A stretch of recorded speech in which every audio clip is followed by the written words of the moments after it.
بس میں حاضر میں عنوان تقریر ہے نبی کریم صلی اللہ علیہ وسلم کی مکی زندگی کا پیغام مسلم اقلیت کے نام.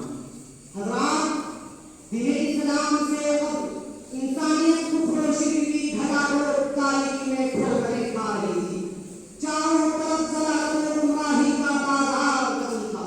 لوگوں کے درمیان انسانیت نام کی کوئی چیز دور دور تک تھا.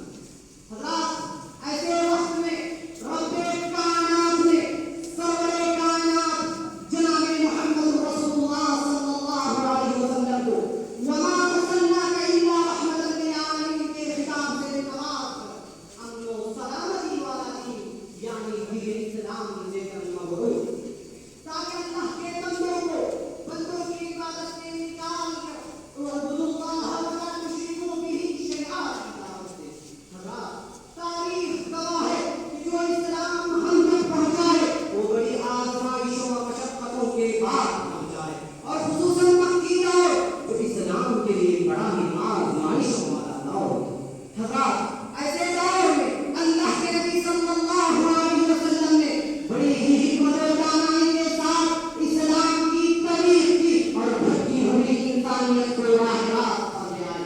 حضرات یاد کرو اس وقت کو جب رب کائنات نے یا ایھا المدثر قم فانذر وربک فکبر کا فرمان جاری کیا تو اللہ کے نبی صلی اللہ علیہ وسلم دنیا والوں کو لوگوں کو اللہ الہ واحد کی جانب بلانے لگے. 3 سال تک جھک جھک کر دار رحم میں لوگوں کو حق سے آشنا کیا. لیکن اس حال میں بھی اللہ کے نبی صلی اللہ علیہ وسلم کو ظالموں سے جن تکالیف کا سامنا کرنا پڑا اللہ کی قسم اس کے تصور ہی سے روح کے کھڑے ہو جاتے ہیں.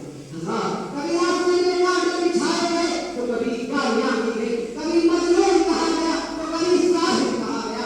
ارے حد تو یہ ہے جب آپ سجدے کی حالت میں تھے تو آپ کی پیٹھ پر اونٹ کی رسلی ڈال دی گئی, آپ کے گلے میں رسی ڈال کر دھکا گیا.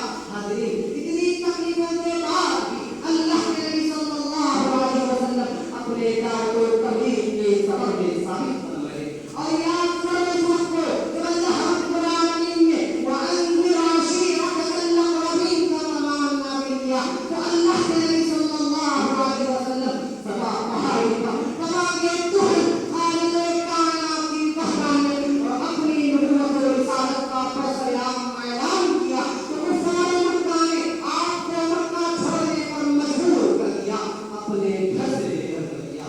حاضرین یاد کرو اس وقت کو جب اللہ کے نبی صلی اللہ علیہ وسلم دعوت و تبلیغ کے ارادے سے طائف گئے تو طائف والوں نے آپ کو پتھروں سے مار مار کر لہولہان کر دیا.